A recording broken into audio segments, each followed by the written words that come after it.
الحمد لله نحمده ونستعينه ونستغفره ونؤمن به ونتوكل عليه ونعوذ بالله من شرور أنفسنا ومن سيئات أعمالنا من يهده الله فلا مضل له ومن يضلله فلا هادي له ونشهد أن لا إله إلا الله وحده لا شريك له ونشهد أن سيدنا وسندنا وطبيب قلوبنا ومولانا محمدا عبد الله ورسوله أرسله الله بالحق بشيرا ونذيرا وداعيا إلى الله بإذنه وسراجا وقمرا منيرا وبشر المؤمنين بأن لهم فضلا كبيرا ولا تطع الكافرين والمنافقين والفاسقين ودع أذاهم وتوكل على الله وكفى بالله وكيلا. أعوذ بالله من الشيطان الرجيم. ما كان محمد أبا أحد من رجالكم ولكن رسول الله وخاتم النبيين وكان الله بكل شيء عليما. إن الله وملائكته يصلون على النبي يا أيها الذين آمنوا صلوا عليه وسلموا تسليما. اللهم صل على محمد وعلى آل محمد كما صليت على إبراهيم وعلى آل إبراهيم إنك حميد مجيد. اللهم بارك على محمد وعلى آل محمد كما باركت على إبراهيم وعلى آل إبراهيم إنك حميد مجيد. بلغ العلا بكماله كشف الدجى بجماله حسنت جميع خصاله صلوا عليه وآله. بلغ العلا بكماله حسنت جميع خصاله صلوا عليه وآله. سبحانك لا علم لنا إلا ما علمتنا إنك أنت العليم الحكيم. শুকরিয়া মহান রব্বুল ইজ্জতের দরবারে যিনি আমাদেরকে জুমার নামাজের উদ্দেশ্য করে মসজিদ ঘরে এসে বসার তৌফিক এনায়েত করেছেন। এই জন্য রব্বুল আলামিনের দরবারে অন্তরের অন্তরস্থল থেকে কালিমাতুশ শুকর আদায় করে বলি আলহামদুলিল্লাহ। আজকের দিনের ফজিলত অনেক বেশি। এরপরে আল্লাহ রাসূল সাল্লাল্লাহু আলাইহি ওয়াসাল্লামের অসংখ্য হাদিস থেকে একটা হাদিস, আল্লাহ রাসূল সাল্লাল্লাহু আলাইহি ওয়াসাল্লাম বলেন, মান গাসসালা ইয়াউমাল জুমআ, যে ব্যক্তি জুমার দিন ভালোভাবে গোসল করলো, ওয়াগতাসালা ওয়াবাক্কারা ওয়াবতাকারা ওয়ামাশা ওয়ালাম ইয়ারকাব, ভালোভাবে গোসল করলো, ওযু করলো, এরপরে হেঁটে হেঁটে মসজিদের দিকে আসলো জুমার দিনে, ওয়ালাম ইয়ারকাব, তিনি কোনো আরোহণ করে আসলেন না, অর্থাৎ জুমার নামাজে জুমার মসজিদে আরোহণ করে কোনো গাড়িতে বা কোনো সওয়ারিতে উঠে আসেন নাই, হেঁটে হেঁটে আসছেন। ওয়াদানা মিনাল ইমাম, এবং ইমামের নিকটে বসছে, নিকটে নিকটে ইমামের কাছাকাছি বসছে। ওয়াংসুত, চুপ থাকছে। ওয়ালাম ইয়ালগু, কোনো অনার্থক কথা বলে নাই। কানা লাহু, তার জন্য আল্লাহ তাআলা রেখে দিয়েছেন আজরু সানাতিন, 1 বছরের সওয়াব। বলেন সুবহানাল্লাহ। 1 বছরের সওয়াব কি? পরের অংশে বলে আজরু সানাতিন লায়ালিহা সিয়ামুহা ওয়া কিয়ামিহা, 1 বছর একটানা কোনো ব্যক্তি নফল রোজা রাখলে যে পরিমাণ সওয়াব হয়, এবং 1 বছর একটানা সারা রাত্র দাঁড়ায়া দাঁড়ায়া তাহাজ্জুদ করলে যে পরিমাণ সওয়াব আল্লাহ তাআলা ব্যক্তিকে দিয়ে থাকে, আল্লাহ রাসূল বলেন ফি কুল্লি খুতওয়াতিন, যে ব্যক্তি হেঁটে হেঁটে জুমার মসজিদে আসলো, আগে আগে আসলো, ইমামের নিকটে বসলো এবং চুপ থেকে ইমামের কথা শুনলো, খুতবা শুনলো, কোনো অনার্থক কথা বললো না, মন্তব্য করলো না, আল্লাহ তাআলা তার প্রতিটা কদমে 1 বছরের নফল ইবাদত এবং 1 বছরের রোজার সওয়াব তার আমলনামায় দান করে, প্রত্যেকটা কদমে। তাহলে জুমার দিন যত বেশি কদম ফেলে মসজিদে আসবো, আমার আপনার জন্য তত বেশি সওয়াবের কারণ। একটা একটা কদমে। আল্লাহ রাসূল সাল্লাল্লাহু আলাইহি ওয়াসাল্লামের এই হাদিস শুনে অনেক ওলিদের জীবনী থেকে পাওয়া যায়, যাদের বাসাবাড়ি মসজিদের নিকটে, তারা তো কয়েক কদমে মসজিদে চলে আসে। তারা কি করত? তাদের শর্টকাট রাস্তা ব্যবহার না করে একটু হাতে সময় নিয়ে একটু ঘুরে লং রাস্তা দিয়ে মসজিদে আসতেন। সুবহানাল্লাহ। কি জন্য?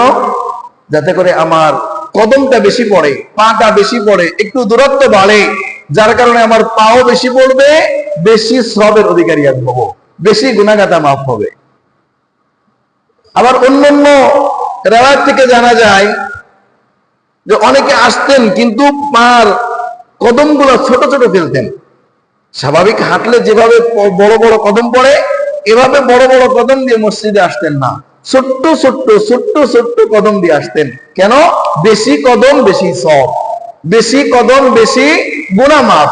এই অফারটা লুফে নেওয়ার জন্য এই মেহনতটা, এই কৌশলগুলো তারা অবলম্বন করতেন। তাদের ভিতরে কত আগ্রহ ছিল। আল্লাহ রাসূলের মুখ থেকে একটা হাদিস বেরোইছে, ওই হাদিসের উপরে আমল করার জন্য একটা ফজিলতের কথা বেরোইছে, ওই ফজিলতটা লুফে নেওয়ার জন্য প্রতিযোগিতা বেঁধে যাইত, কে কার আগে করবে, কে কার থেকে বেশি করবে। আর আমার আপনার ভিতরে মালিক আমাকে সুযোগ দিতে চায়, আর আমি সুযোগকে ত্যাগ করতে চাই। আমার আপনার অভ্যাস, সুযোগ আমরা নিব না, আমরা চাই না। আমাদের কালচার, আমাদের অভ্যাসটা কেমন যেন ফেরাউনের মতো হয়ে গেছে। ফেরাউন যেমন মালিককে কইতো, মালিক আমি তো আখিরাত চাই না, আমাকে তুমি ক্ষমা করে দাও, এটা আমি চাই না। আমাকে তোমাকে জান্নাতে দাও, আমাকে তুমি জান্নাতে দাও, এটাও আমি চাই না।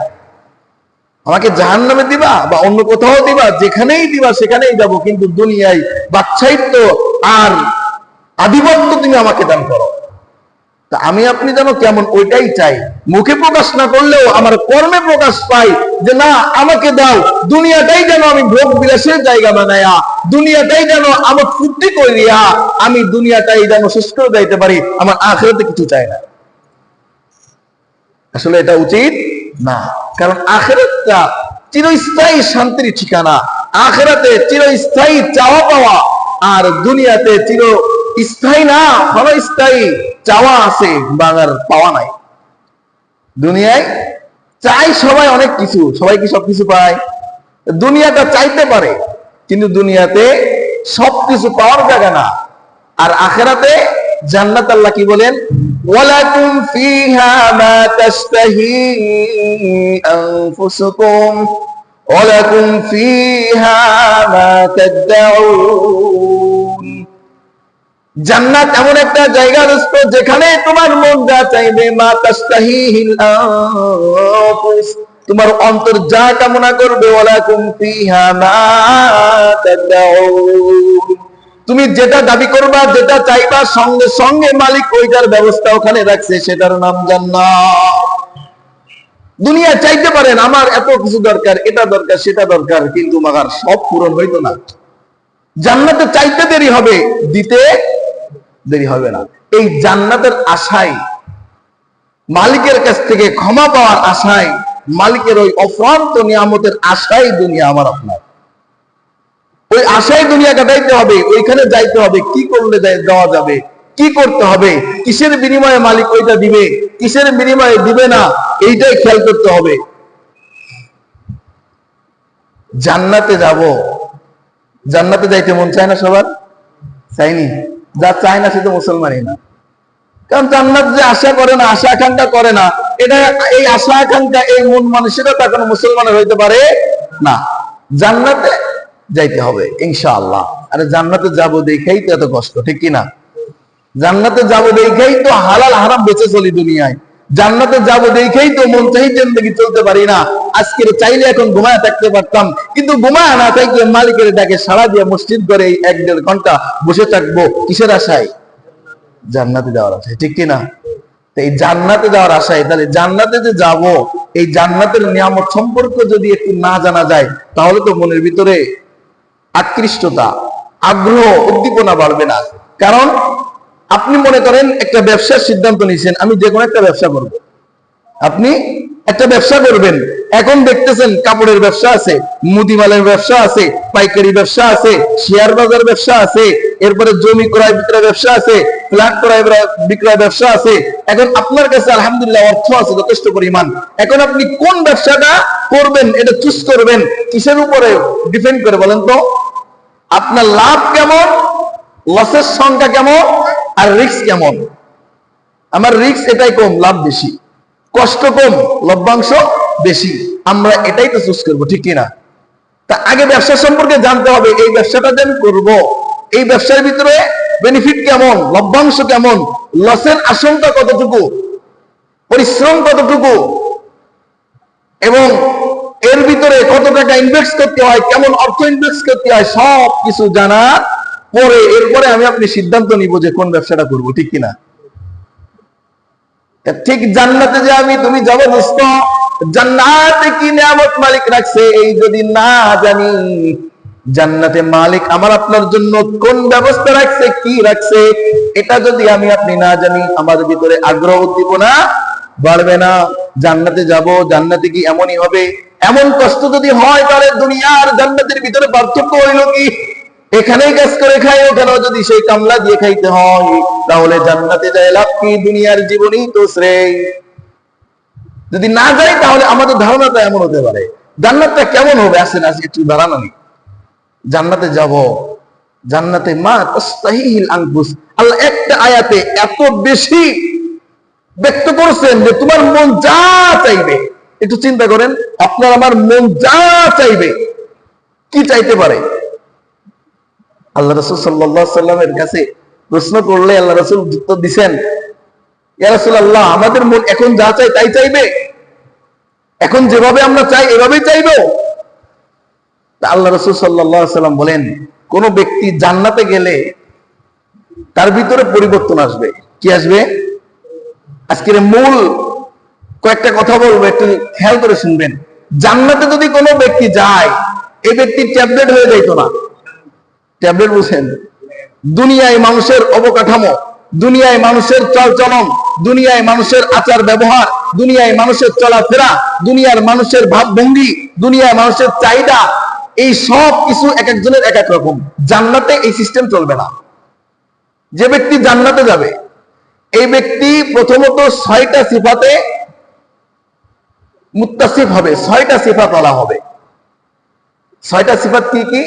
আল্লাহ রাসূল সাল্লাল্লাহু আলাইহি সাল্লাম হাদিসে বলেন, 1 নম্বরে কোন ব্যক্তি খাটো ঘেনা, কোন ব্যক্তি চিকনা, কোন ব্যক্তি মোটা, কোন ব্যক্তি কালো, কোন ব্যক্তি সাদা, কোন ব্যক্তি কানা, কোন ব্যক্তি লোলা, কোন ব্যক্তি খোড়া, এইভাবে কি জান্নাতে যাবে? আল্লাহ রাসূল বলেন না, জান্নাতে কোনো বুড়া মানুষ যাইতো না, জান্নাতে কোনো কানা মানুষ যাইবো না, জান্নাতে কোনো চিকনা মানুষ যাইবো না, জান্নাতে কোনো বেশি মোটা মানুষ যাইবো না। তাহলে জান্নাতে কারা যাইবে? জান্নাতে যে ব্যক্তি যাবে, এই ব্যক্তিকে আল্লাহ পরিবর্তন করবে 6টা সিফাতের উপরে। কয়টা? 6টা।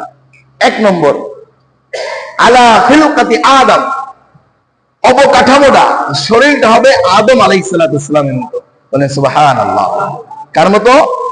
আদম আলাইহিস সালামের মতো দেখতে হবে, শরীরটা হবে, অবকাঠামো হবে।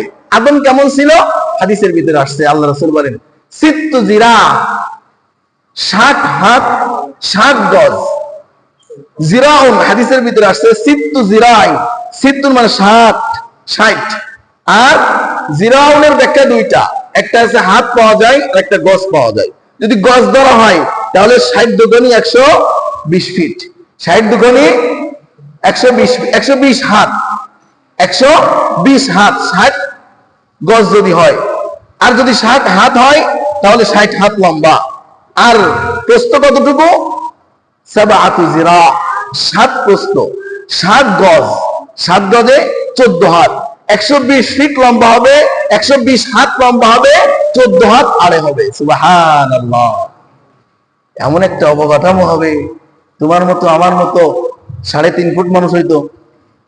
তোমার আমার মতো 3.5 ফুট মানুষ হইলে 1 পোয়া চালের ভাত তো খাইতে পারতাম না, আর 2টা আনারসই তো খাইতে পারতাম না, 5টা আপেলই তো খাইতে পারতাম না, হাফ কেজি আঙ্গুরই তো খাইতে পারতাম না। তাহলে জান্নাতে এত নিয়ামত, যেখানে বলা হয়েছে মধুর শরবত, মধুর নহর, শরবতের নহর, দুধের নহর আল্লাহ আমার আপনার জন্য রাখবে। আরে আমি যদি 1 পোয়া আঙ্গুরই খাইতে না পারলাম, তাহলে নহর, সাগর, দুধের নহর দিয়ে কি করব? হাফ কেজি দুধই তো খাইতে পারি না। এই পেট নিয়ে তো জান্নাতে যাইতাম না, এই পেট নিয়ে জান্নাতে গেলে হাফ কেজি দুধ খাইতে পারতাম না। পেটটা হবে আদম আলাইহিস সালামের মতো, অবকাঠামোটা হবে 120 হাত লম্বা, 14 হাত চওড়া। সুবহানাল্লাহ। এমন একটা অবকাঠামো আল্লাহ বানাইবেন জান্নাতি প্রত্যেকটা মানুষের জন্য, যে 60 জিরা লম্বা হবে, 120 হাত অথবা 60 হাত লম্বা হবে, আর মাত্র 14 হাত প্রস্থ হবে। এখন লম্বা হইলাম, অনেক বড় হইলাম, অবকাঠামোর ভিতরে সব থেকে শ্রেষ্ঠ অবকাঠামো দেবে। এই শ্রেষ্ঠতা বর্ণনা করতে যে আল্লাহ তাআলা বলেন, লাকাদ খালাকানাল ইনসানা ফি আহসানি তাকওয়িম। আরে মানুষকে আমি সৃষ্টি জগতের ভিতরে সব থেকে শ্রেষ্ঠ বানাইছি। মানুষকে সৃষ্টি জগতের যত সৃষ্টি আছে, মাখলুক আছে, সব থেকে উত্তম রূপে কাদেরকে বানাইছে? আল্লাহ। মানুষ। আর জান্নাতেও আল্লাহ দিবে সব থেকে উৎকৃষ্ট রূপে, এর থেকে সৌন্দর্য আর দ্বিতীয় কেউ থাকবে না। আসেন, অবকাঠামো পাইলাম। 1 নম্বর, আল্লাহ প্রত্যেকটা জান্নাতীকে আদমের খিলকিয়াত, আদমের অবকাঠামে প্রত্যেকটা জান্নাতীকে বানাবে। এখন উঁচু হইলাম, লম্বা হইলাম, যদি দেখতে সুন্দর না হয় রুচি আসে না, ঠিক কিনা? দেখতে যদি কুৎসিত হয়, কালো হয়, দাঁত উঁচু হয়, চোখ টেয়ারা হয়, দেখতে কেমন লাগে? যত বড়ই তুমি লম্বা হও না কেন, তাল গাছের মতো, মাগার তোমাকে দেখতে ভালো লাগে না। আল্লাহ রাসূল বলেন, আলা লাউনি ইউসুফ আলাইহিস সালাম, সাইয়্যিদুনা ইউসুফ আলাইহিস সালামের মতো সৌন্দর্য দান করবে। সুবহানাল্লাহ। ইউসুফের সৌন্দর্য কেমন? চলেন একটু ধারণা নিয়ে আসি। ইউসুফ আলাইহিস সালামের ঘটনা আমরা অনেকে কম বেশি জানি, ইনশাআল্লাহ আলোচনা করব। কোরআনে যে কটা ঘটনা আল্লাহ আলোচনা করছে আমরা ধারাবাহিকভাবে শোনার চেষ্টা করবো, আলোচনা করবো ইনশাআল্লাহ। সংক্ষেপে বলি, ইউসুফ আলাইহিস সালাম এরা 12 ভাই ছিল। কয় ভাই? 12 ভাই। বেনিয়ামিন ছিল সবার ছোট, এর আগে ছিল ইউসুফ আলাইহিস সালাম, আর 10 ভাই ছিল। 10 ভাই ইউসুফ আলাইহিস সালামকে চক্রান্ত করে কুয়ার ভিতরে ফেলছিল, জানি না আমরা। কুয়ার ভিতরতে এক কাফেলা উঠায়া আজিজে মিশরের কাছে বিক্রি করছিল। অনেক লম্বা ঘটনা, সংক্ষেপে বলতেছি। আজিজে মিশর যখন ক্রয় করছে, তখন তাকায় দেখে এ তো সাধারণ কোন বংশের মানুষ হইতে পারে না, সাধারণ কোন ছেলে হইতে পারে না। চেহারার দিকে তাকাইলেই দেখা যায়, বোঝা যায় এ কোন সম্ভ্রান্ত পরিবারের, ঠিক কিনা? কারণ সে তো পয়গম্বর। যে পয়গম্বর হইব তাকে আল্লাহ তাআলা আগে থেকেই মুজিজা দান করে, আগে থেকেই ওই পরিমাণে হিকমত এবং ইলম দান করে। কিন্তু ঘটনার শিকার, চক্রান্তের শিকার ইউসুফ আলাইহিস সালামকে যখন ক্রয় করছে, আজিজে মিশরের বাচ্চা ইউসুফ আলাইহিস সালামকে এনে তার বিবি কাছে দিয়ে বলতেছে, বিবি জুলেখা, নাম ছিল কি? একটা কথা মনে রাখেন, আজিজে মিশর আর জুলেখার ভিতরে বয়সের অনেক ডিফারেন্স ছিল। বয়সের কি ছিল? অনেক ডিফারেন্স ছিল, যে কারণে জুলেখার মন চাইতো না আজিজের কাছে যাইছে। কারণ কি? ওই যে বর্তমানে দেন না ফেসবুক, ইউটিউব, টিকটকে ভাইরাল হওয়ার জন্য ওই যে কিছু অল্প বয়সী মেয়েদেরকে বুড়োরা বিবাহ করে। এই যে কয়দিন ধরে একটা ভাইরাল হয়েছে না, মুশতাক তিশা নাকি, যাই হোক আর কি, নাম বলা উদ্দেশ্য না। এই ধরনের যে বয়সের ডিফারেন্স, একজনের 70 একজনের 16, এর থেকেও বেশি ছিল। আজিজে মিশর এবং জুলেখার ভিতরে এরকম বয়সের অনেক ডিফারেন্স ছিল। আজিজে মিশর যখন ইউসুফ আলাইহিস সালামকে এনে জুলেখার কাছে দিছে, দিয়ে বলতেছে, তুমি একে গোলাম মনে করো না, বাজার থেকে কিনে আনছি দেখে গোলাম মনে করো না। হয়তো কোনো ঘটনা চক্রে এই গোলামের ভূমিকায় অবতীর্ণ হতে হয়েছে, কিন্তু বাস্তবিক এ গোলাম না, একে দেখে গোলাম মনে হয় না। গোলামের ভূমিকা একে রেখো না, একে নিজের সন্তানের মতো কাছে রেখে মানুষ কইরো। জুলেখা নিজের কাছে রেখে মানুষ করে, বড় হয়। কিন্তু জুলেখার আকর্ষণ তো ইউসুফের দিকে বাড়ে। দিন যায়, ইউসুফ আলাইহিস সালাম বড় হয়, আর ইউসুফের দিকে জুলেখার আকর্ষণ তত বৃদ্ধি পায়। কোনদিন কোনো ব্রেকফেল করে নাই। ইঙ্গিতে ইশারায় অনেক কিছু বোঝাতে চাইছে, চোখের ভাষায় অনেক কিছু বুঝাইতে চাইছে, ইউসুফ বুঝেও চুপ করে থাকে। যখন ডাইরেক্টলি প্রস্তাব করছে, তখন ইউসুফ বলে, মাআযাল্লাহ, নাউযুবিল্লাহ, আমি এমন কাজ করতে পারবো না। আমার মনিব আজিজে মিশরের স্ত্রীর সঙ্গে আমি এমন খারাপ কাজ করতে পারবো না। আমি আল্লাহকে ভয় পাই, আল্লাহকে ডরাই। যখন এমন কথা বললো, তখন আজিজে মিশরের স্ত্রী কারারুদ্ধ করে, ঘরের দরজা বন্ধ করে, যখন অনৈতিক কাজের জন্য প্রস্তাব করেছিল, এমন ঘটনা যখন ঘটে গেছে, ঘটার পরে যখন আশপাশের কিছু মহিলারা শুনতে পাইছে যে আজিজে মিশরের স্ত্রী এমন একটা গোলামের সঙ্গে এমন একেবারে কুকামের জন্য প্রস্তাব দিছে, হায় আফসোস, হায় আফসোস, আজিজে মিশরের স্ত্রী হওয়ার পরেও এই মহিলা তো বেলজ্জিত। এমন কথা যখন বলতেছে, তখন আজিজে মিশর জুলাইখা শুনতে পাইছে। তখন শুনতে পাইছে কোরআনের কথা, প্রত্যেকটা কথা কোরআনের, আমার থেকে কিছু বানাই কইতেছি না। তো যখন এই কথা শুনতে পাইছে জুলেখা, তখন দাওয়াত দিছে। এলাকার মহিলাদেরকে কি করছে? দাওয়াত দিছে। দাওয়াত দিয়ে খাবার টেবিলে সবাইকে বসাইছে। বসাইয়া কিছু কথা বলবে এর জন্য নিয়ে আসছে।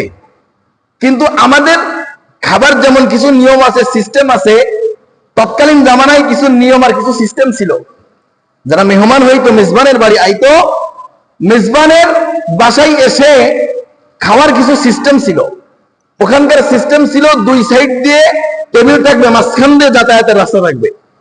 তৎকালীন জামানায় 2 পাশ দিয়ে টেবিল, মাঝখান দিয়ে যাতায়াতের রাস্তা, এবং টেবিলের 2 পাশে বসবে। বসার পর আমাদের যেমন কালচার আছে, যদি কোনো ভালো অনুষ্ঠানে যাই, দেখবেন আমাদের গ্লাস আর জগে করে পানি দেয় না, একটা মিনারেল ওয়াটার আলাদা একটা স্পেশাল পানি দেয়, ঠিক কিনা? আর পানিটা ভেঙে দেয় নাকি আস্তেই দেয়? ইনটেক দেয়, ইনটেক দেয়। পানিটা যখন খাওয়া শুরু হয় বা আমার প্রয়োজন হয়, তখন কটকট করে যখন ভাঙি, ভিতরে একটা তৃপ্তি লাগে, আহ, আমার জন্য একটা নতুন পানির ব্যবস্থা হয়েছে, যাক, নিজে ভেঙে খাইতেছি, এখন একটা ফিল হয় না? তো তৎকালীন জামানায় দাওয়াতের সিস্টেম ছিল এমন যে খাবার সামনে দিলে গপ গপ করে খাওয়া শুরু করবে, না, এটা সিস্টেম ছিল না।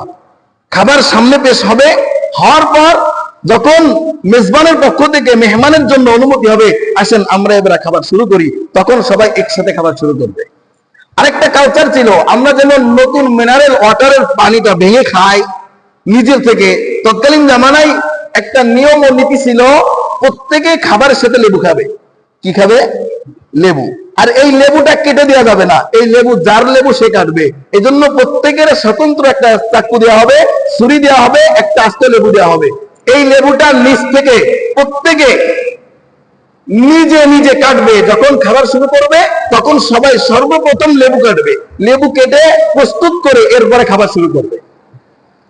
জুলেখা সবাইকে দাওয়াত দিছে, এলাকার যে সমস্ত মহিলারা জুলেখাকে গালমন্দ করছে, গোলামের প্রতি আকর্ষণ বলে, নিম্ন মহিলা বলে গালি দিছে, তখন এই কথাগুলো যখন শুনছে, এই দাওয়াতের আয়োজন করছে, এই মহিলাদেরকে এনে বলছে, তোমাদেরকে আজকে দেখাবো, এমন একটা জিনিস দেখাবো, তোমরা খাওয়ার পরে এমন কথা বলে ইউসুফ আলাইহিস সালামকে ডাকছে, শোনো ইউসুফ, সারা জীবন তো যে সমস্ত কইছি আর মনে রাখো না, যা কইছি তা তো কয়ে ফেলেছি, যা বলছি তা তো বলেছি, আজকে একটা কথা বলি, এই কথাটা আমল করবা। বলে কি বলেন আম্মাজান?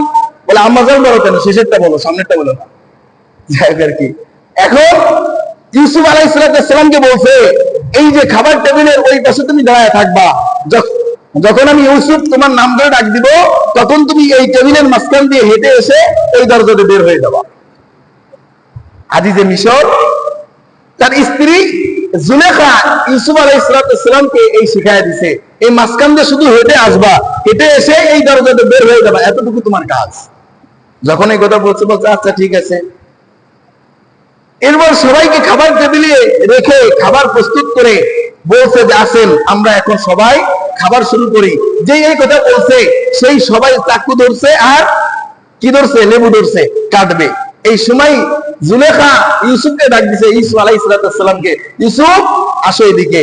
যখন ইউসুফকে ডাক দিছে, যে মহিলাগুলা টেবিলে বসে খাবার প্রস্তুত করতেছে, লেবু কাটতে যাচ্ছে, এই মহিলা তো সারা জীবন ইউসুফের নাম শুনছে, কিন্তু কোনোদিন তো শোনে নাই ইউসুফ কাকে বলে, শুধু শুনছে, দেখে নাই কোনোদিন দু চোখে ইউসুফ কি জিনিস, ইউসুফ কাকে বলে, ইউসুফ দেখতে কেমন, ইউসুফের সৌন্দর্য কত বেশি, যার কারণে আজিজে মিশরের স্ত্রী জুলেখা ইউসুফের জন্য পাগল হয়ে গেল। খালি শুনছে যে গোলাম, কিন্তু এই গোলাম যে কি এটা তো কেউ দেখে নাই। এই মহিলারা যখন চাকু দিয়ে কি করা লেবু কাটা শুরু করলো, তখন ইউসুফ আলাইহিস সালামকে ডাক দেওয়া মাত্রই ওই দুই টেবিলের মাঝখান দিয়ে যখন হেঁটে আসতেছে, তখন মহিলারা ইউসুফকে দেখার জন্য ওর দিকে শুধু এক নজর তাকাইছে, তাকানোর সঙ্গে সঙ্গে তাকায় আছে, চোখ আর নিচের দিকে পড়ে না, ওই দিকে লেবুর উপরে চাকু চালায়া দিছে, ছুরি চালায়া দিছে, লেবু কাটতেছে। ওদের খেয়াল নাই যে হাতের বদলে লেবু রেখে ছুরি চালাইছি আমরা, এই লেবু কেটে হাত কেটে গেল কিনা, বা লেবু ঠিক মতো কাটতে পারছি কিনা, এই খেয়াল আর নাই। ইউসুফের দিকে তাকায় আছে, আছে তো আছে, যত সময় পর্যন্ত দেখা যায় তত সময় পর্যন্ত প্রত্যেকটা মহিলা তাকায় আছে। বলেন না সুবহানাল্লাহ। যখন এই পাশ থেকে ইউসুফ বের হয়ে গেল, তখন আল্লাহ তাআলা বলেন ওয়াকাত্তা'না আইদিয়াহুন্না, আল্লাহ তাআলা ডাইরেক্ট বলতেছেন, কতা একটা মানে কাটা, আর অকাত্তা মানে কেটে ফালি ফালি করা, কেটে কুসকুস করে ফেলা। আল্লাহ তাআলা বলে ওয়াকাত্তা'না, মহিলারা নিজের হাত কেটে ফালি ফালি করে ফেললো, টের পাইলো না। ইউসুফ যত সময় আছে তত সময় ইউসুফের দিকে থেকে নজর একবারও নিচে পড়লো না। ইউসুফ যে পার হয়ে চলে গেল, জুলেখাকে ডাকতে বলে মা হাদা ইল্লা বাশারা, এ কি মানুষ?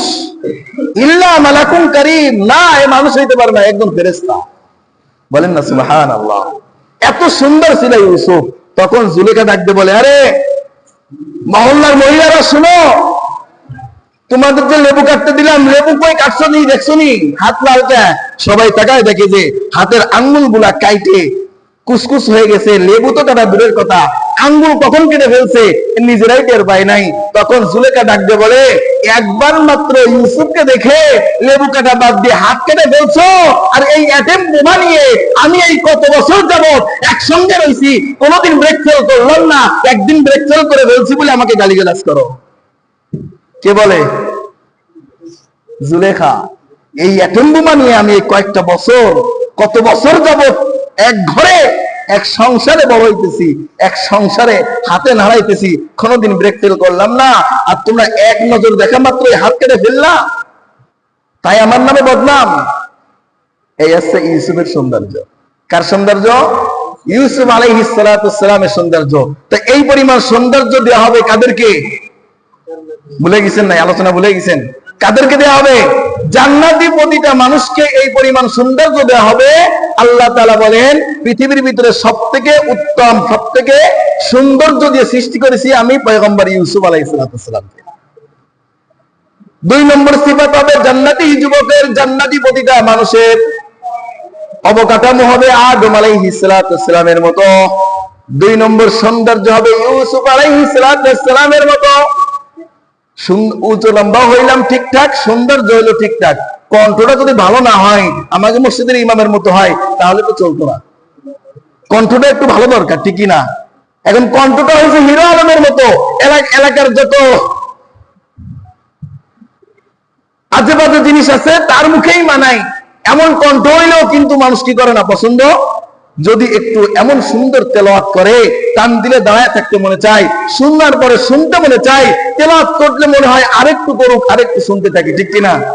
এমন কণ্ঠ যদি হইতো, আল্লাহ তাআলা বলেন আল্লাহ রাসূলের মাধ্যম দিয়ে, আলা সাউতি আবু দাউদ আলাইহিস সালাতু ওয়াস সালাম, প্রত্যেকটা জান্নাতি মানুষের কণ্ঠ হবে দাউদ আলাইহিস সালাতু ওয়াস সালামের মতো। দাউদের কণ্ঠ কেমন ছিল জানেন? আল্লাহ রাসূল বলেন, দাউদ আলাইহিস সালাতু ওয়াস সালাম যখন জাবুর কিতাব তেলাওয়াত করতেন, জাবুর, নদীর পাড়ে বসে যখন তেলাওয়াত করতেন, নদীর সমস্ত মাছ তাদের ব্যস্ততা রেখে নদীর কিনারায় এসে ভিড় জমাইতো দাউদের তেলাওয়াত শোনার জন্য। সুবহানাল্লাহ। বনের পাশে যখন তেলাওয়াত করতো, বনের সমস্ত হিংস্র প্রাণীরা তাদের শিকার বাদ দিয়ে, ব্যস্ততা বাদ দিয়ে দাউদের চারপাশ ঘিরে বসে যাইতো দাউদ আলাইহিস সালাতু ওয়াস সালামের জাবুর তেলাওয়াত শোনার জন্য। এ তো প্রাণী যার জান আছে। হাদিসের ভিতরে আসছে, দাউদ যখন তেলাওয়াত করতো জাবুর কিতাব, গাছপালা সহ, বৃক্ষলতা সহ, উদ্ভিদ প্রত্যেকটা মাখলুক দাউদের সামনে বসে যাইতো, গাছগুলা নোয়া যাইতো, হেলতো দুলতো দাউদের এই জাবুরের তেলাওয়াতের সুরে। সুবহানাল্লাহ। কাল কিয়ামতের ময়দানে আল্লাহ তাআলা দাউদের কণ্ঠে আমাদেরকে তেলাওয়াত শোনাবেন। সুবহানাল্লাহ কইতেন না? দাউদের কণ্ঠে আল্লাহ তেলাওয়াত শোনাইবেন। সারা জীবন তো শুনে আসছেন, দাউদের এমন প্রতিভা ছিল, দাউদ আলাইহিস সালাতু ওয়াস সালামের এমন কণ্ঠ ছিল যে কণ্ঠ শুনে গাছ পর্যন্ত সিজদা করত, গাছ পর্যন্ত হেলতো দুলতো, তার শুনে মাতাল হয়ে যাইতো। আজকে কেমন তেলাওয়াত আল্লাহ তাআলা প্রত্যেকটা জান্নাতবাসীকে তেলাওয়াত শোনাইবেন। কার কণ্ঠ থেকে? দাউদ আলাইহিস সালাতু ওয়াস সালামের কণ্ঠ থেকে। এরপরে আবার শোনাইবেন আল্লাহ নিজে তেলাওয়াত করে। সুবহানাল্লাহ কইতেন না? যে আল্লাহ এত সুন্দর কণ্ঠ দিয়েছেন, ওই আল্লাহ তেলাওয়াত করলে কেমন লাগবে? এটা আল্লাহ তাআলা কিয়ামতের ময়দানে জান্নাতীদেরকে তেলাওয়াত করে শোনাইবেন। আসেন, 3 নম্বর সিফাত পাইছিলাম। কয় নম্বর সিফাতে? কয়টা সিফাতের কথা বলছিলাম জান্নাতীদের? 6টা। কয়টা? 6টা। 1 নম্বর কি পাইলাম? অবকাঠামোটা হবে কার মতো? আদম আলাইহিস সালাতু ওয়াস সালামের মতো, 120 হাত লম্বা, 14 হাত চওড়া। এবং সৌন্দর্য হবে কার মতো? ইউসুফ আলাইহিস সালাতু ওয়াস সালামের মতো। কণ্ঠটা হবে কার মতো? দাউদ আলাইহিস সালাতু ওয়াস সালামের মতো। 4 নম্বরে সব কিছু আছে। যদি এখন বুড়ো হয়ে যায়, বুড়ো হয়ে গেলে সমস্যা না? গিরে গাঠনে বল নাই, যৌবনে শক্তি নাই, 70টা হুর পাবো শুনলাম, 70টা হুর চালাবো কি করে? আমি যদি বুড়ো হয়ে যায়, মাজায় বল না থাকে, হাঁটুতে বল না থাকে, বাহুতে বল না থাকে, তাহলে তো হইতো না। আল্লাহ রাসূল সাল্লাল্লাহু আলাইহি ওয়াসাল্লাম বলেন, না, জান্নাতি একজনও বৃদ্ধ হবে না, কাবু হবে না, দুর্বল হবে না। মাজার শক্তি, হাঁটুর শক্তি, বাহুর শক্তি, কোন শক্তি কমবে না, বরঞ্চ দিন দিন বাড়বে। যেমনটা আল্লাহ দুনিয়ায় একজন ব্যক্তিকে দান করেছে, ইনি হচ্ছেন হযরত ঈসা আলাইহিস সালাম। সুবহানাল্লাহ। কাকে দান করেছিলেন?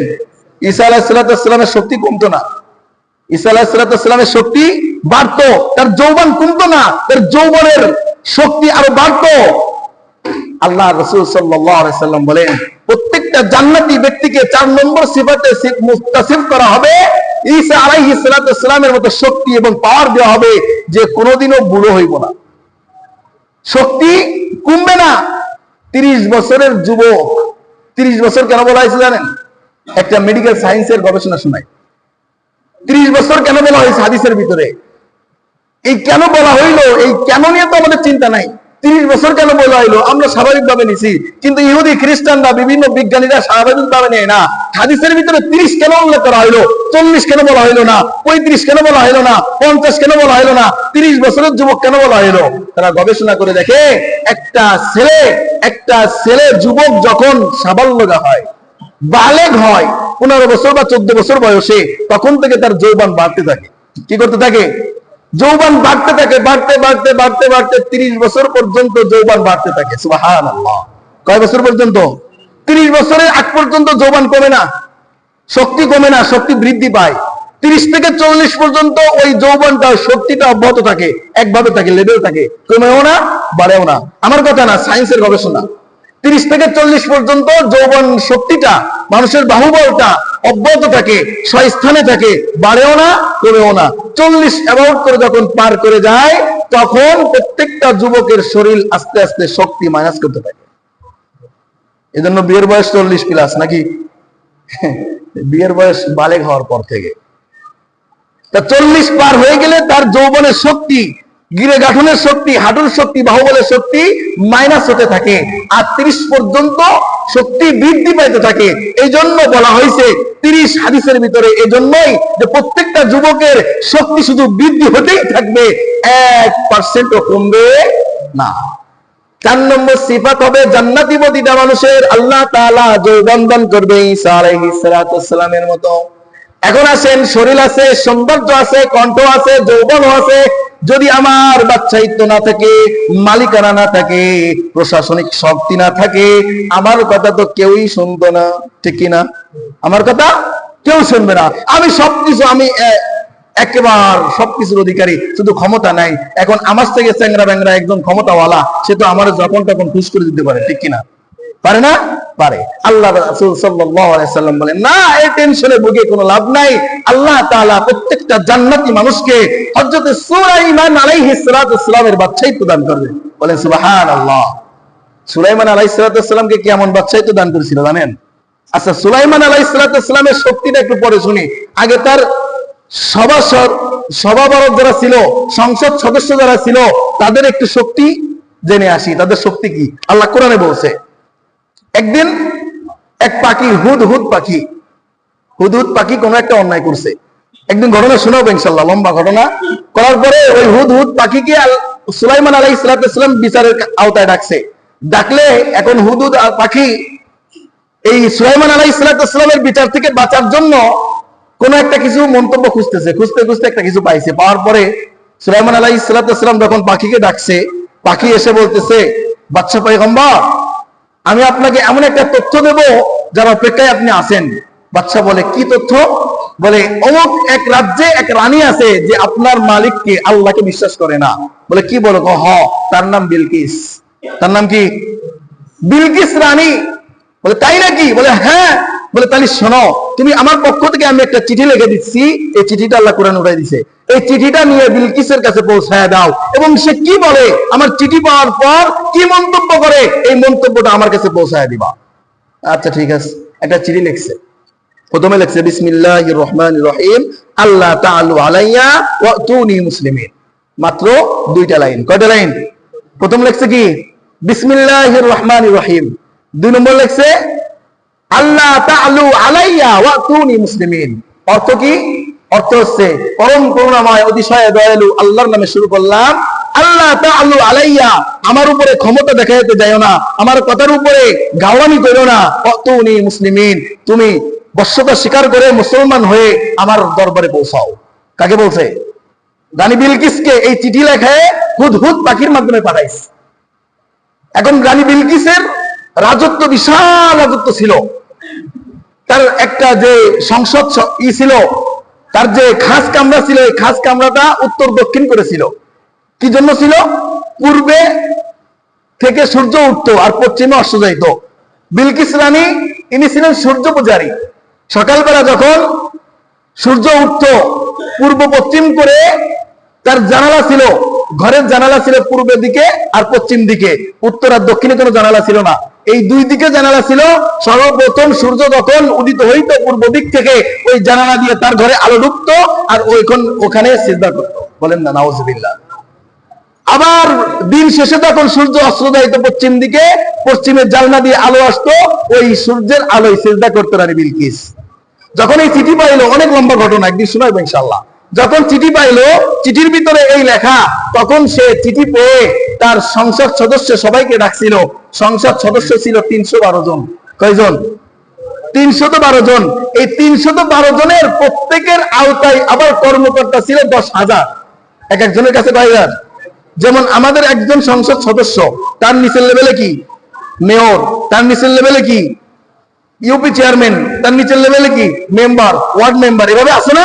তো এভাবে কর্মকর্তা ছিল শুধু 10,000 একজন সংসদ সদস্যের আওতায়। 312 জন ছিল সংসদ সদস্য, আর এদের প্রত্যেকের আওতায় নেতাবর্গ ছিল 10,000 করে। তাহলে তাদের চেহারা কত ছিল? আমাদের এক ওয়ার্ডে যদি 10,000 মানুষ থাকে, ভোটার থাকে, একজন মেম্বার, ঠিক কিনা? একজন মেম্বার না, 10,000-এর প্রতিনিধি একজন। আর এইরকম 10টা ওয়ার্ড মিলে তার একটা প্রতিনিধি ইউপি চেয়ারম্যান। এভাবে যাইতে যাইতে একজন ইউপি সংসদ সদস্যর আওতায় কত মানুষ আছে, কত ভোটার আছে, কত শক্তি সামর্থ্য আছে। তাই বিলকিস ওর যে সংসদ সদস্য ছিল 312 জন, প্রত্যেকের আওতায় শুধু নেতাবর্গ ছিল, অর্থাৎ মেম্বার, চেয়ারম্যান, ইউপি চেয়ারম্যান, এরপরে কি পৌরসভা চেয়ারম্যান, এভাবে ছিল 10,000। তো যখন এই চিঠি হাতে পাইল বিলকিস যে সুলাইমান আলাইহিস সালামের পক্ষ থেকে আমার কাছে কি আসছে, চিঠি আসছে মুসলমান হওয়ার জন্য, তখন তার সংসদ সদস্যকে সবাইকে ডেকে পরামর্শ করতেছে। পরামর্শ যখন করে, তখন সংসদ সদস্যরা বলে, আপনি কি কন, কোথায়কার সুলাইমান আপনার কাছে মুসলমান হওয়ার জন্য চিঠি পাঠাইছে, আমরা কি শক্তিশালী কম নাই? বলে না নাউজুবিল্লাহ, আমরা কি শক্তিশালী কম নাকি? তারপরেও আপনার বিষয় দেখেন, আপনি আমাদের রানী, যেটা আপনি সিদ্ধান্ত নেবেন আমরা সেটাই করতে বাধ্য। তখন বিলকিস রানী ছিল অনেক তীক্ষ্ণ মেধার অধিকারী, না হলে তো রানী হইতে পারে নাই। তিনি বলে, শোনো, ক্ষমতাধররা যেখানে প্রবেশ করে সেখানে একবার ধূলিসাৎ করে দেয়। সুলাইমান আলাইহিস সালাম যদি এখানে প্রবেশ করে, আমি আর তুমি গুনার সময় নাই। সুলাইমান আলাইহিস সালাম তোমাকে আমাকে ধূলিসাৎ করে দিবে, কিন্তু অল্পতে একটা পরীক্ষা করা যাইতে পারে। রানী বিলকিস কইতাছে, কি পরীক্ষা? তো তার জন্য কিছু ঘুষ পাঠাও। কি পাঠাবে? হাদিয়াতান লাক। আল্লাহ তাআলা কোরআনের ভিতরে বলতেছে, বিলকিস বলে কিছু স্বর্ণ রূপা উপঢৌকন হিসেবে সুলাইমান আলাইহিস সালামের কাছে পাঠায়া দেখো, যদি সে গ্রহণ করে, তার বাদশাহিত্বে তার স্থানে তার সে রাজা, আর আমার বাদশাহিত্বের আমার স্থানে আমি রানী, তাহলে তারটাও ঠিক থাকলো, আমারটাও ঠিক থাকলো। এই উদ্দেশ্য করে হাদিয়া পাঠাইছে। হাদিয়া যখন নিয়ে গেছে, নিয়ে যাওয়ার আগে ওই হুদহুদ পাখি শুনছে না, বসে বসে দৌড়ায় চলে গেছে, উড়ে উড়ে চলে গেছে সুলাইমানের কাছে, যা বলতেছে, পয়গম্বর আপনার কাছে উপহার উপঢৌকন পাঠাইতেছে রানী বিলকিস, বলে আসতে দাও। আসছে, এসে যখন উপহার উপঢৌকন সাজছে, বলে কি তোমরা আমারে কি দিয়ে খুশি করতে চাচ্ছ? তোমাদেরকে যা দিছে, আমি এই সারা বিশ্বকে যা দিছে, আল্লাহ তাআলা একা আমি সুলাইমানকে তার থেকে বেশি দিছে। সুবহানাল্লাহ। কি দিছে এবারে দেখেন। এবারে ওদেরকে পাঠায় দিছে, যাও তোমাদের উপহার উপঢৌকন নিয়ে তোমাদের রানীর কাছে দাও, বলো আমি চিঠিটি যেটা লিখছি ওটাই আমার সিদ্ধান্ত, এদিক ওদিক নড়চড় হইতো না। যখন ওই দূতরা ফিরে আসছে, ফিরে এসে রানীকে বলে, হুদহুদ পাখিকে আবার পাঠায় দিছে সঙ্গে, যাও দেখো বিলকিস কি বলে। এসে দেখে, তখন বলতেছে, বিলকিসের কাছে যখন উপহার ফিরে আসছে, বিলকিস রানী বলতেছে, না, ইনি দুনিয়ার কোনো বাদশা না, ইনি দুনিয়ার কোন লোভী মানুষ না, ইনি সুনিশ্চিত এক আল্লাহর গোলাম, আল্লাহর পক্ষ থেকে পয়গম্বর, অর্থাৎ আমার বাচ্চাকে যদি টিকাইতে হয় তার কাছে আত্মসমর্পণ করে মুসলমান হইতে হবে। সুবহানাল্লাহ। বুঝতে পারছে। তখন হুদহুদ পাখি চলে আসছে সুলাইমান আলাইহিস সালামের কাছে, এসে বলতেছে, পয়গম্বর সুলাইমান, আপনার কাছে রানী বিলকিস আত্মসমর্পণ করছে এবং আপনার কাছে আসার চিন্তা করতেছে, তিনি এসে কি করবে? আপনার কাছে আত্মসমর্পণ করবে। এই কথা যখন শুনছে, তখন সুলাইমান আলাইহিস সালাম তার সংসদ সদস্য যারা ছিল, সংসদ সদস্য কারা ছিল জানেন? জিন, মানুষ, পাখি, পশু, গাছ পালা, পিঁপড়া, যা আছে পৃথিবীতে যত মাখলুক আছে, প্রত্যেকটা মাখলুক সুলাইমান আলাইহিস সালামের সংসদ সদস্য ছিল। বলেন না সুবহানাল্লাহ। আমাদের দেশে একটা স্লোগান উঠছে না, কি পদ্ধতিতে নির্বাচন দিবেন? আমি যদি সংখ্যালঘু হই, আমার পক্ষ থেকে, আমাদের জাতির পক্ষ থেকে, আমাদের জনগোষ্ঠীর পক্ষ থেকে একজন সদস্য থাকবে সংসদে। উঠছে কিনা? উঠছে না? তো এই সিস্টেমে ছিল আমাদের সুলাইমান আলাইহিস সালামের সংসদ সদস্য। জিন্নাও ছিল সংসদ সদস্য, মানুষও ছিল সংসদ সদস্য, হিংস্র জানোয়ারও ছিল সংসদ সদস্য, পাখিগুলো ছিল সংসদ সদস্য, সবাই ছিল। কারণ কার পক্ষে কার বিপক্ষে কখন কি ফয়সালা হয়, কার ভাষা কি, এটা সব কিছু আল্লাহ তাআলা সুলাইমান আলাইহিস সালামের মাথার মধ্যে দিয়ে দিয়েছিল। বলেন না সুবহানাল্লাহ। পাখির ভাষা বুঝতেন, গাছের ভাষা বুঝতেন, পিপিলিকার ভাষা বুঝতেন, মানুষের ভাষা বুঝতেন, জিনের ভাষা বুঝতেন, প্রত্যেকটা জীব জন্তুর ভাষা বুঝতেন কে? সুলাইমান আলাইহিস সালাম। এই জন্য তো বলছিল যে আমাকে আল্লাহ যা দিছে তোমাদের সবার থেকে বেশি দিছে, আমি এটা নিয়েই খুশি। যখন এই হুদহুদ পাখি এসে বলল আপনার কাছে আত্মসমর্পণ করতে বিলকিস রানী আপনার দরবারে আসতেছে, তখন আল্লাহর পয়গম্বর সুলাইমান আলাইহিস সালাম বলে বিলকিস রানীর সিংহাসন আর আমার সিংহাসন 3 মাসের দূরত্ব। কয় মাসের? 3 মাসের দূরত্ব। বিলকিস ওখান থেকে রওনা দিবে, 3 মাস পরে আমার এখানে এসে পৌঁছাবে। আমার তো অত দেরি সহ্য হইতো না, কারণ এই সুলাইমান আলাইহিস সালামের সিংহাসন এত বড় সিংহাসন, মুহূর্তের ভিতরে 1 মাসের দূরত্ব 1 মুহূর্তে চলে যেত। বলেন না সুবহানাল্লাহ। কেন? আল্লাহ তাআলা এখানে কোরআনের ভিতরে বলতেছে বাতাসকে সুলাইমানের আনুগত্য করে দিয়েছি, পানিকে সুলাইমানের আনুগত্য করে দিয়েছি। সুলাইমান যদি বলে নদীর স্রোত এই দিকে না উল্টা দিকে যা, নদীর স্রোত সেই দিকে যাইতো। যদি বলতো বাতাস এই দিকে না যায় ওই দিকে যা, বাতাস সেই দিকে যাইতো। বাতাসকে অর্ডার করতো আমার সিংহাসন ফিলিস্তিন থেকে ওই সিরিয়ায় নিয়ে যাও, 1 পলকের ভিতরে নিয়ে যাইতো। সুবহানাল্লাহ। যখন এত দ্রুত মানুষ, এত ব্যস্ত মানুষ 3 মাসের দূরত্বে বিলকিস সুলাইমানের কাছে আসবে, সুলাইমান আলাইহিস সালাম বলে না, আমার 3 মাসের ধৈর্য হইব না। আমি চাই সমস্ত সংসদ সদস্যকে ডাকছে, দেখে বলতেছে বিলকিসের সংসদ সহ তার নেতাবর্গ যত আছে 312 জন, 312 জনের আওতায় প্রত্যেকের 10,000 করে, সবগুলা নেতা সহ বিলকিসের বাদশাহিত্ব, বিলকিসের যত রাজত্ব আছে সব কিছু সহ আমার সামনে খুব কম সময়ে উপস্থিত করতে পারবে কে? কে বলতেছে? সুলাইমান আলাইহিস সালাম তার প্রত্যেক সংসদ সদস্যকে বলতেছে অল্প টাইমের ভিতরে আমার এখানে উপস্থিত করতে পারবে কে? দাঁড়াও একজন। তখন ক্বালা ইফরিতুম মিনাল জিন, একজন জিন দাঁড়াইছে। কে দাঁড়াইছে?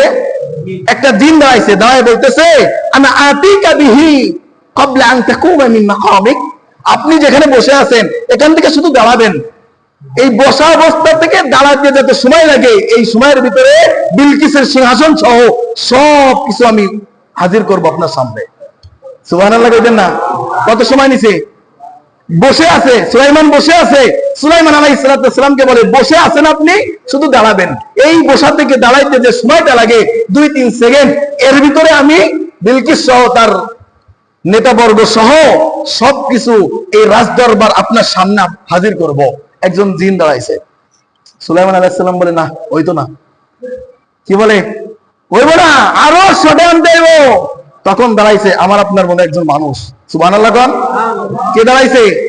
আমার আপনার মতো একজন মানুষ, যাদেরকে আজকের সমাজে আমরা সবথেকে নিম্ন স্তরে দেখি, যাদেরকে আজকে আমরা সংসদে দেখতে চাই না, যে কোরআন আমরা আজকে সংসদের আইন বিধান বানাইতে চাই না, এই কোরআন না, তৎকালীন জামানার দাউদ কিতাব, তৎকালীন জামানার তাওরাত কিতাবের একজন আলেম দাঁড়াইছে। বলেন না সুবহানাল্লাহ।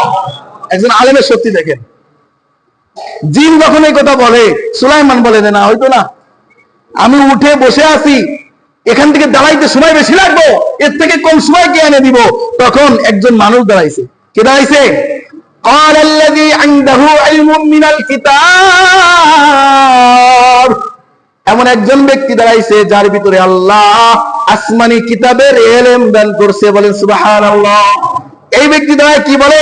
আনা আতিকা বিহি ক্বাবলা আন ইয়ারতাদ্দা ইলাইকা তারফুক, বাচ্চা আমি এর থেকে কম সময় এনে দেবো। বলে কত সময়? বলে আপনি শুধু চক্ষু বুঝবেন আর খুলবেন, এর ভিতরে আনবো। সুবহানাল্লাহ বাড়ি দেখেন। আপনি শুধু চক্ষু বুঝবেন আর খুলবেন, অর্থাৎ একটা পলক ফেলবেন, এই পলকের ভিতরে বিলকিস রানীর সিংহাসন সহ তার নেতাবর্গ যা আছে সব সহ আপনার সামনে উপস্থিত করব। ক্ষমতা দিচ্ছেন কে? কাকে দিলেন? একজন জিনের থেকেও বেশি কাকে দিলেন? আহলে কিতাব, অর্থাৎ কিতাবী আসমানি কিতাবের ইলম ওয়ালাকে এমন ক্ষমতা আল্লাহ তাআলা দান করেছেন। ও দোস্ত, এটা হচ্ছে সুলাইমানের সংসদ সদস্যের একজনের শক্তি। এমন বাচ্চাইত্ব তাহলে সুলাইমান আলাইহিস সালামকে কেমন বাচ্চাইত্ব দিয়েছিলেন আল্লাহ? প্রত্যেকটা জান্নাতি মানুষকে এমন শক্তিশালী, এমন বাচ্চাইত্ব দান করা হবে। বলেন সুবহানাল্লাহ। কয়টা পাইলাম? 5টা আখলাক পাইলাম জান্নাতি মানুষের। তুল হবে, লম্বা চওড়া হবে আদমের মতো, সৌন্দর্য হবে ইউসুফের মতো, কণ্ঠ হবে দাউদ আলাইহিস সালামের মতো, যৌবন হবে ঈসা আলাইহিস সালামের মতো, বাচ্চাইত্ব হবে সুলাইমান আলাইহিস সালামের মতো। সব কিছু আছে, মাগার আখলাক খারাপ। কোন পর নারীর দিকে তাকাইলে কোন ধরে তাকায়, নিজের ঘরে স্ত্রী আছে সৌন্দর্য, তবুও ভালো লাগে না। রাস্তাঘাটে বেপরদা, এই সমস্ত নারীদের দিকে না তাকাইলে ভালো লাগে না। মানুষ হইলেও, দেখতে সুন্দর হইলেও, কণ্ঠ বাইলে হইলেও মানুষ একে গালি দেয় কিনা? এ চরিত্রহীন, ঠিক কিনা? আল্লাহ রাসূল বলেন জান্নাতি প্রত্যেকটা মানুষ চরিত্রহীন কেউ হবে না। তাকে উত্তম চরিত্রের অধিকারী একমাত্র হযরতে মুহাম্মদ সাল্লাল্লাহু আলাইহি ওয়াসাল্লামের আখলাকিয়াত দান করা হবে। বলেন সুবহানাল্লাহ। জান্নাতে এই 6টা সিফাতে সংক্ষিপ্ত টাইমের জন্য বিস্তারিত বলতে পারলাম না। তা এই জান্নাতের জন্য আমার আপনার আকর্ষণ আসেনি? থাকা দরকার আসেনি? এমন একজন জান্নাতি হবে। আল্লাহ তাআলা আমাদের সবাইকে বেশি বেশি নেক আমল করে জান্নাতি হওয়ার তৌফিক দান করুন। বলেন আমিন। ওয়া আখিরু দাওয়ানা আলহামদুলিল্লাহি রাব্বিল আলামিন। সুন্নাত পড়ে নিজেরা সুন্নাত পড়ে নেই।